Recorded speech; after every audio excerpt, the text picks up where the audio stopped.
lung ngày lâu Zion khopi ngain kamau kakap suni tinin polau pisul in leng that sate kay dia zong na tu kam atun kangai tabe kangai tabe amun lau pi hoi na zong se sang lung set pala Krista mel de tu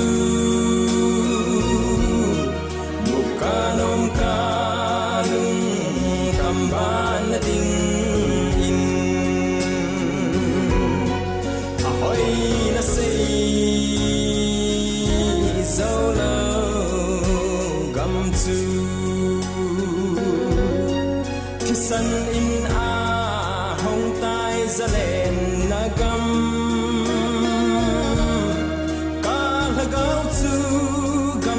to hol in lang lay set gam hi tul kitte ding ai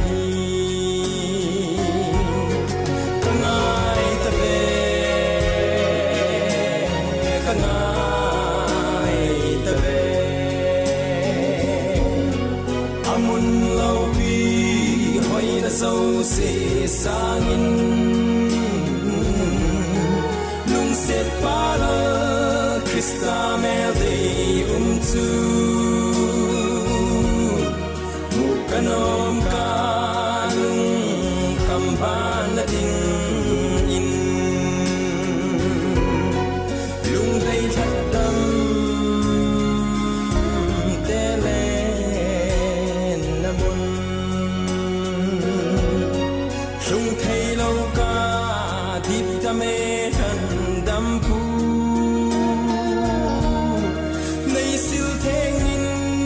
thagavin nei puin lalung nem gam hoi chu kangai nge kangai tabe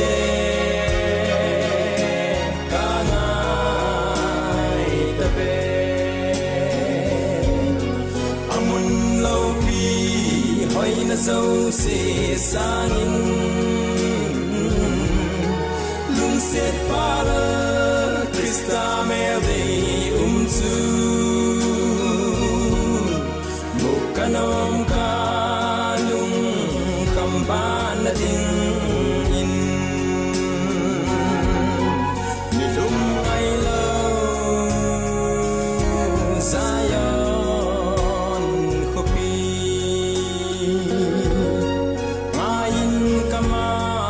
kakap suni tinin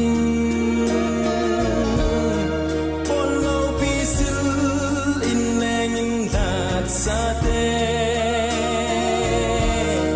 kay dia zong mun na tu gam atun kangai tabe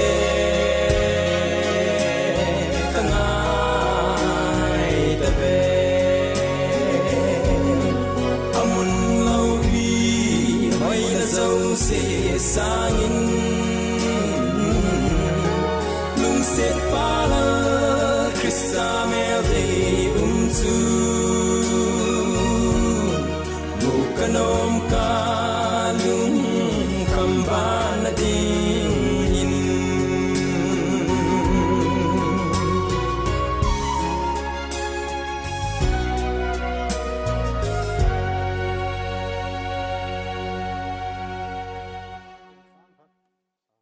sang le som le bu sang ni le som